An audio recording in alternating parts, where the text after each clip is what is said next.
আসসালামু আলাইকুম সম্মানিত দর্শকবৃন্দ, আমি আছি এখন আমাদের কুমিল্লা জেলার মনোহরগঞ্জ থানাধীন বাংলাদেশ গ্রামে চৌকিদার বাড়িতে। তো আসছি আসলে একজন মানুষের একটু কথাবার্তা নিয়ে। যদি এমন কোনো হৃদয়বান ব্যক্তি আমার এই ভিডিওটি দেখে ওনাকে একটু সহযোগিতার হাত বাড়িয়ে দেন, তাহলে ওনার জীবনটা খুব ভালো যাবে। সেই জন্যই আমরা আসছি আসলে মূলত এই ভিডিওটা করার জন্য। তো ভাই, আপনি কেমন আছেন? ভালো। কি করেন এখন, কিভাবে চলতেছেন? মূলত আপনার এই পাটা কিভাবে নষ্ট হয়েছে? দুইটা আঙ্গুলের মধ্যে হয়েছিল, আর 4 বছরের জন্য অনেক টাকা খরচ করছি। রৌরামপুর বাংলায় সন্ধ্যা সবাই সহযোগিতা করে, তারপর দিয়ে আমরা চিকিৎসা করাই। তারপর দিয়ে আমার একটু ভাড়াটা দাম পুরো দেখছিল সমস্যা হয়ে গেছে, তো সহযোগিতা করে একটু ভাড়াটা ব্যবহার করে চান। ওই আঙ্গুলের মালিক ওই কীর্তিনগর বাইরে সালাম রুট আমার ভাই বাবুল আছে, বিল্লাল ভাই, সবাই সহযোগিতা করছে। আচ্ছা, মূলত ওনার আসলে এই পাটা চলে গেছে, এই পাটা নাই ওনার, অনেক ঠিক আছে। হ্যাঁ এই পাটা নাই। উনি এই যে এগুলো দিয়ে চলাফেরা করেন, এগুলো দিয়ে উনি চলাফেরা করেন। তো আসলে দীর্ঘদিন যাবৎ উনি খুব কষ্টের দিন জীবনযাপন করতেছেন, আমরা দেখতেছি।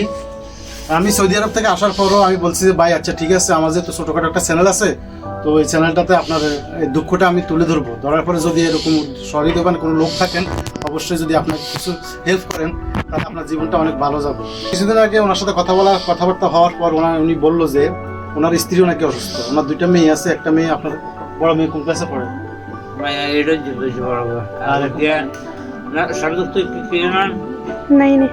এখন আমার আসলে মোবাইলের পিছনে, ভিডিওর পিছনে যে মোবাইল ধরে আছে ওনার ছোট মেয়ে, তো এখন ওনার ওই মেয়েটাও ক্লাস 9-এ পড়ে।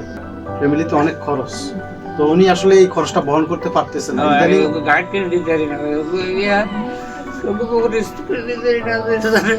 তো দেখেন, উনি বলতেছে যে একটা বই পর্যন্ত কিনে দিতে পারে না মেয়েকে, বাইকে একটু সহযোগিতা করি। এখন চলাফেরা করেন কি ওই যে মানুষ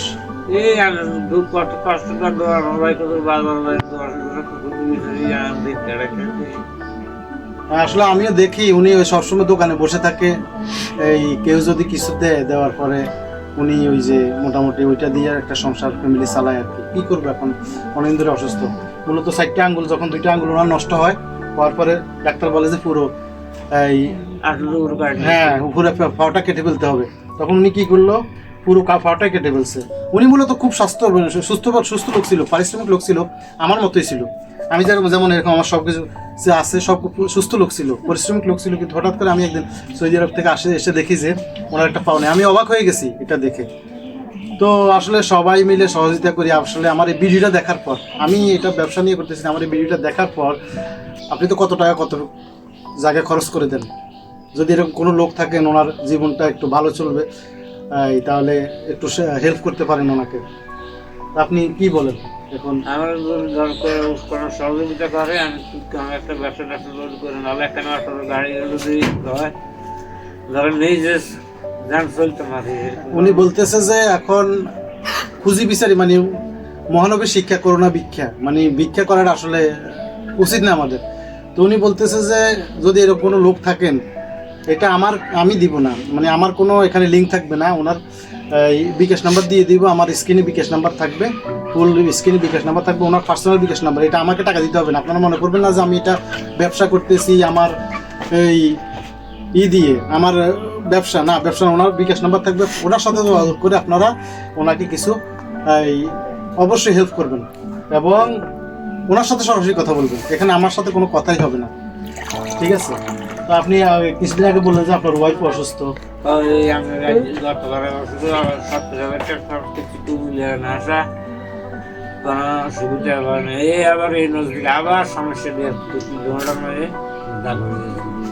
উনি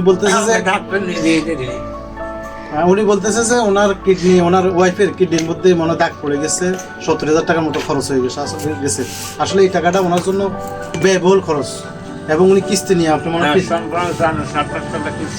7-8টা ওনার কিস্তি আছে। কিস্তিগুলো নিয়ে কি করে উনি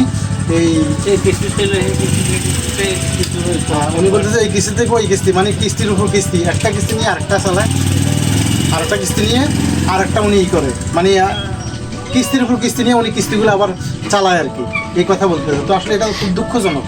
আমাদের এই বাংলাদেশের অনেক মানুষ প্রবাসে থাকেন, অনেক মানুষ দেখা গেছে বাংলাদেশেও থাকেন, অনেক মানুষ লোক খুঁজে পান না আসলে কীভাবে সহযোগিতার হাত বাড়িয়ে দিবেন। স্ক্রিনে ওনার নাম্বার দিয়ে যোগাযোগ করে ইনশাল্লাহ ওনাকে সহযোগিতা করবেন। আমরা সহযোগিতা করলে ভাই ভীষণ উপকার হইবে। সবার জন্য একটু দোয়া, সবাই জন্য দোয়া করবেন। আমার ওই পরিবার কত কষ্ট একটু দাঁড়ান তো। এই যে আসলে মূলত ওনার একটা পাও নাই, দেখেন এই যে উনি এই যে এইভাবে দাঁড়িয়ে আছে, এই যে ওনার এই পাওটা নাই। আমরা চিনেন বাংলাদেশ গ্রামের সবাই চিনবেন, আমাদের বাংলাদেশ গ্রাম, সোনুয়া গ্রাম, রঘুনাথপুর গ্রাম সবাই চিনবেন ওনাকে।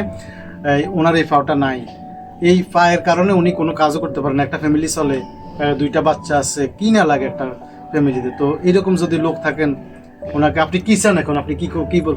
আমার যদি সবাই করে সহযোগিতা করেন, আমি একটা অটো লইতাম রান্না হলে ছোট করে একটা দোকান লই, কারণ একটা ব্যবসা করলে আমার ভীষণ উপকার হবে ভাই।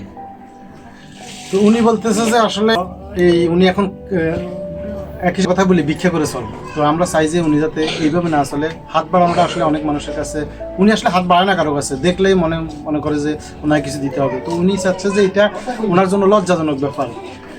উনি চাচ্ছে কি বাংলাদেশ বাজারে, আমাদের বাংলাদেশ বাজারে অথবা এই একটা ছোটোখাটো অটো কিনে, একটা অটো হয়তো 1,10,000 অথবা 20,000 টাকা।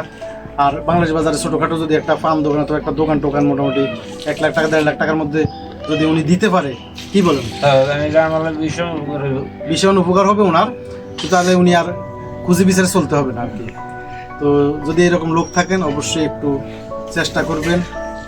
এই অন্তপক্ষে ওনার বিকাশ নাম্বারটা আছে, আপনারা আপনাদের জন্য মন ভরে উনি দোয়া করবেন, এটাই আর কিছু বলার নাই। আর সবাই ভালো থাকবেন, আল্লাহ হাফিজ।